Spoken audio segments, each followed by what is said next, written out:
U.S. President Barack Obama said the decision to resume diplomatic relations between the U.S. and Cuba came after reaching the conclusion that 50 years of isolation was not leading to progress.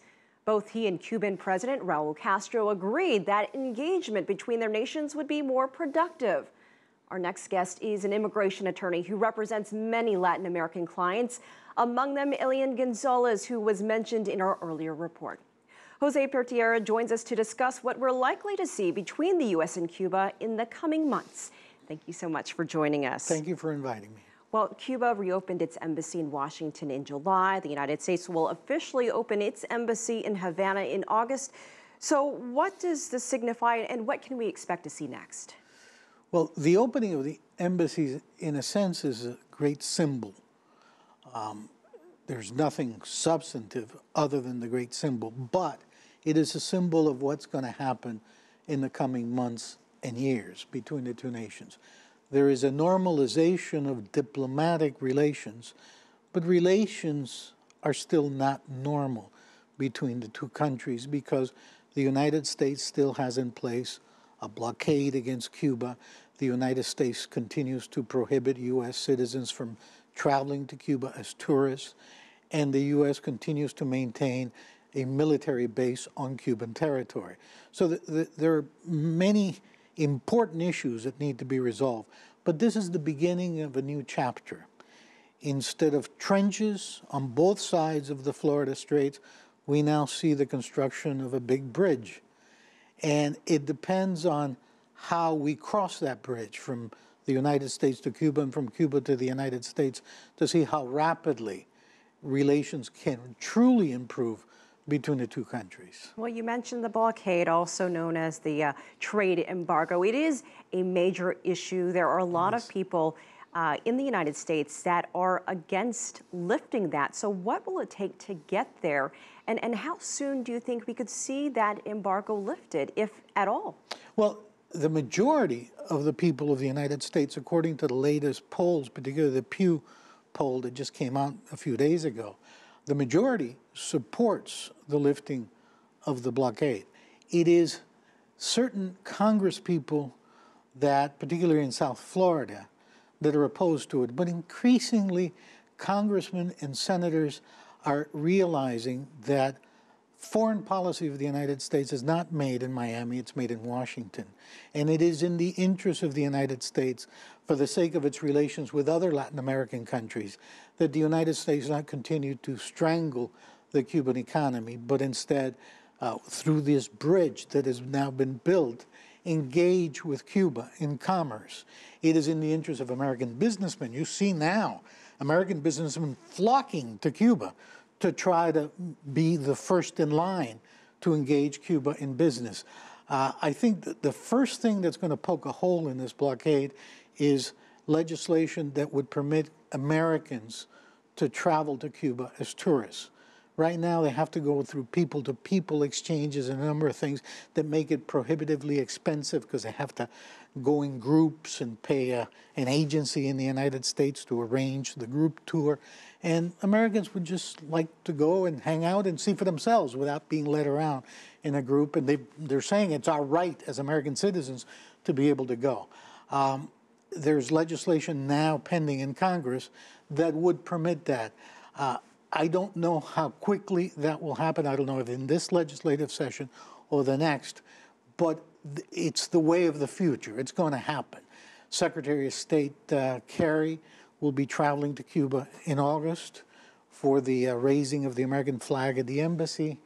I would predict that President Obama would go to Cuba before his term is over, and that will seal the deal in a sense. It'll make it irreversible because it'll be President Obama's Nixon in China moment.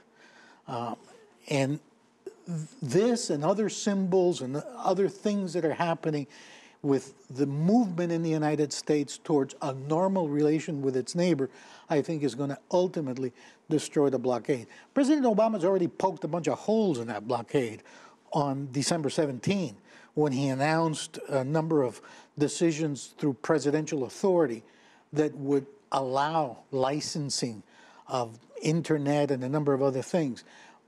That makes the blockade more susceptible to change in Congress.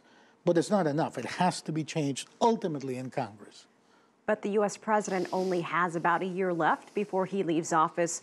Is there any concern that, depending on who becomes the next president of the United States, that some of what is taking place can be reversed? Well, I don't think that the normalization of diplomatic relations will be reversed. In diplomacy, it's very difficult to break relations once you've established them.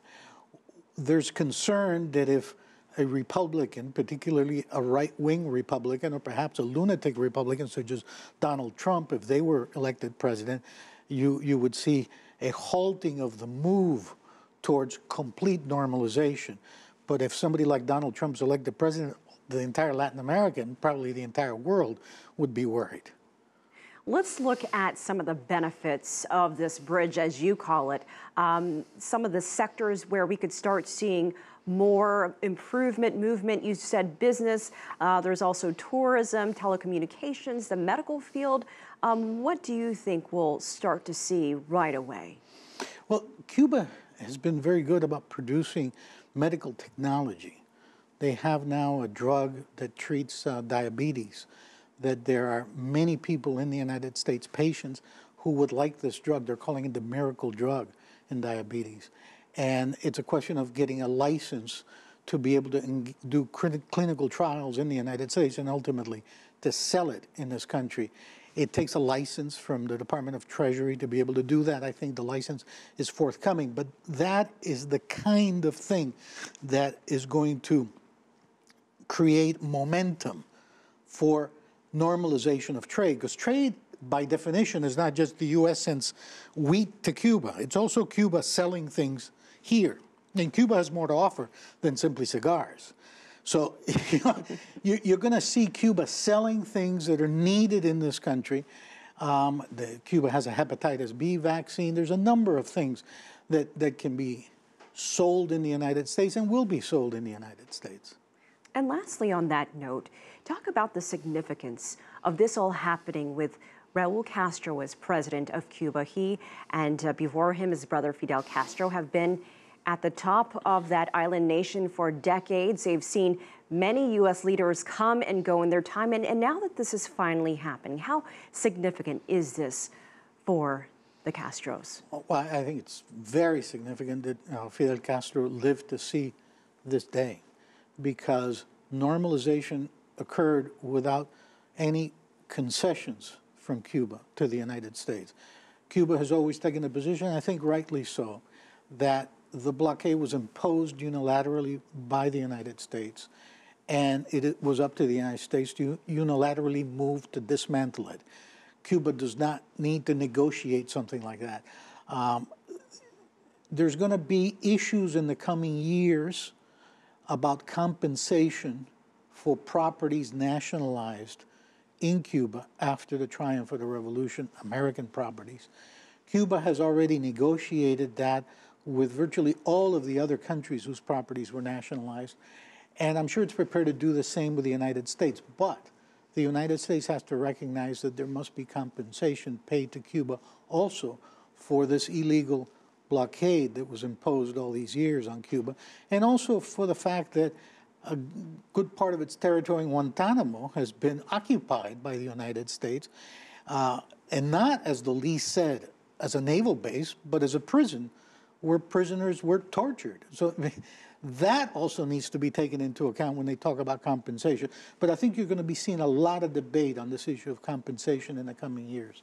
All right, we'll leave it there. Jose Pertierra, thank you so much again for your time. We appreciate your perspective here on America's Now. Always a pleasure to be with you. Thank you for the invitation.